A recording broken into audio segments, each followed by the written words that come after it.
حضرت علی کا فرمان ہے، امام المتقین، حضرت علی کے بارے میں اللہ کے نبی نے فرمایا من کنت مولاہ فعلی مولاہ، جس کا میں مولا ہوں علی اس کا مولا ہے۔ اور یہاں مولا سے مراد دوست نہیں ہے، یہ ہم دوست کا ترجمہ کرتے ہیں آقا، سردار، جس کا میں سردار ہوں علی اس کے سردار ہیں۔ اس کے پیچھے ایک کافی پس منظر میں بہت سی چیزیں ہیں، ان کی صفائی کرنے کے لیے میرے نبی نے غدیر خم پر یہ حدیث بیان فرمائی خطبے میں کہ جس کا میں مولا ہوں اس کا علی مولا ہے۔ تو یہ چند دن پہلے مجھے خیال آیا کہ ہمیں حضرت علی نہیں کہنا چاہیے، ہمیں مولا علی کہنا چاہیے، کہ میرے نبی ہمیں ان کو ہمارا مولا بنا کے گئے ہیں۔ ہم سمجھتے ہیں صرف یہ شیعہ کہتے ہیں مولا علی، وہ صحیح کہتے ہیں، من کنت مولاہ فعلی مولاہ۔ آپ سب کے چہروں پہ میں حیرانی دیکھ رہا ہوں، حالانکہ میں آپ کو صحیح حدیث پیش کر رہا ہوں، من کنت مولاہ فعلی مولاہ، جس کا میں مولا ہوں علی اس کا مولا ہے۔ تو میں اب حضرت علی نہیں کہتا، میں کہتا ہوں مولا علی، کہ ان کا حق ہے۔ جیسے ہر صحابی کی بعض خصوصیات ہیں جو دوسرے میں نہیں۔ آپ نے ابو بکر سب سے بڑی ہستی ہیں صحابہ میں، ان کو نہیں، آپ نے کہا کہ تو جنت میں میرے آگے آگے چلتا ہے۔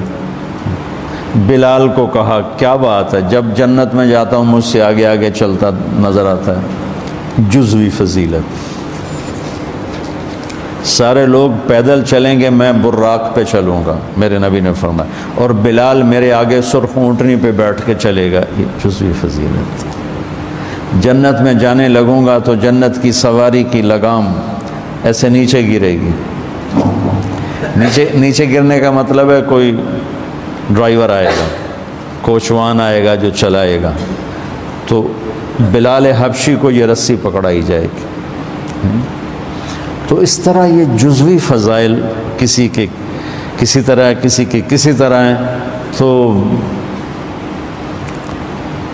مجھے خیال ہے کہ ہم اہل البیت کے حق میں بڑی کوتاہی کرتے ہیں، بہت کوتاہی کرتے ہیں۔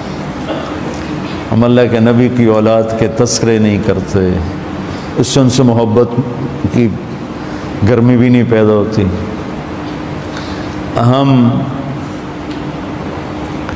تم میری اولاد کی برائیاں میرے سامنے شروع کر دو تو تم مجھے اچھے لگو گے، اور میرے سامنے آ کر میری تعریف شروع کر دو، چاہے مجھے پتہ بھی ہو جھوٹی تعریف کرنا، تو بھی میرا دل خوش ہو جائے گا۔ تو ہم نے نا اللہ کے نبی کے گھرانے کے بارے میں بہت کوتاہی کی ہے، بہت کوتاہی کی ہے۔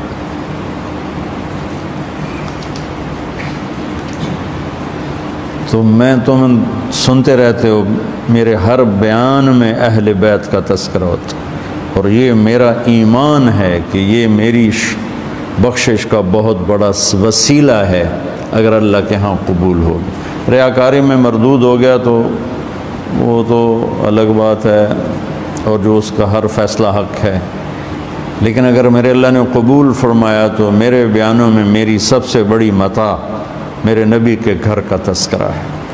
میں اس سے اندر کی محبت سے بھر کے کرتا ہوں، اور اپنی کوتاہی پر اور امت کی کوتاہی پر استغفار کرتا ہوں کہ ہم نے اپنے نبی کی اولاد بھلانا تو کیا ہے، 60 سال میں کیا کر دیا، ذبح کر کے رکھ دی۔ مجھے حیرت ہوتی ہے کہ نبی کا نواسہ ہو اور ادھر سارے نامراد سور قسم کے انسان ہوں، اور پھر ان کے پیچھے لگ کے نبی کے نواسے کو ذبح کر دیا جائے، کچھ سمجھ میں نہیں آتا۔ شاید اللہ ان کے عالی شان مقام طے کر چکا تھا۔ جب وہ سب ساتھیوں نے کہا نا کہ اب واپس چلیں، وہاں ابن زیاد آ چکا ہے، واپس چلیں، تو فرمایا کہ نہیں مجھے جانا ہے، ان کا تم موت دیکھ رہے ہو، کیوں جا رہے ہو؟ کہا مجھے میرے اللہ کے نبی خواب میں ملے ہیں، انہوں نے مجھے کچھ بات فرمائی ہے، لہذا مجھے جانا ہی جانا ہے۔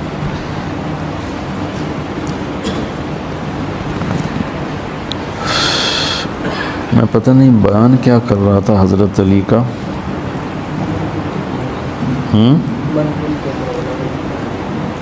میں اس پر کوئی بات کہنا چاہتا تھا۔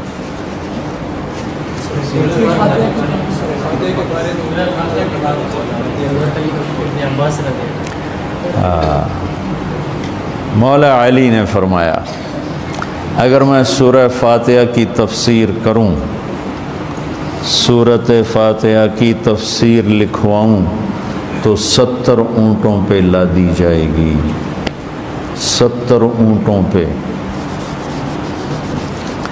اور یہ خالی دعویٰ نہیں تھا، ایک حدیث اور سنو۔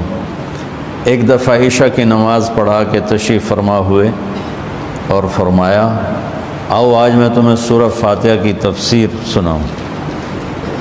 تو شروع کرتے ہیں بسم اللہ سے، اور بسم اللہ کی با سے شروع کرتے ہیں۔ عربی میں تو حروف کا بھی مطلب ہوتا ہے نا، با کا مطلب بیان کرنا شروع کیا اور فجر کی اذان ہو گئی، با چل رہی تھی۔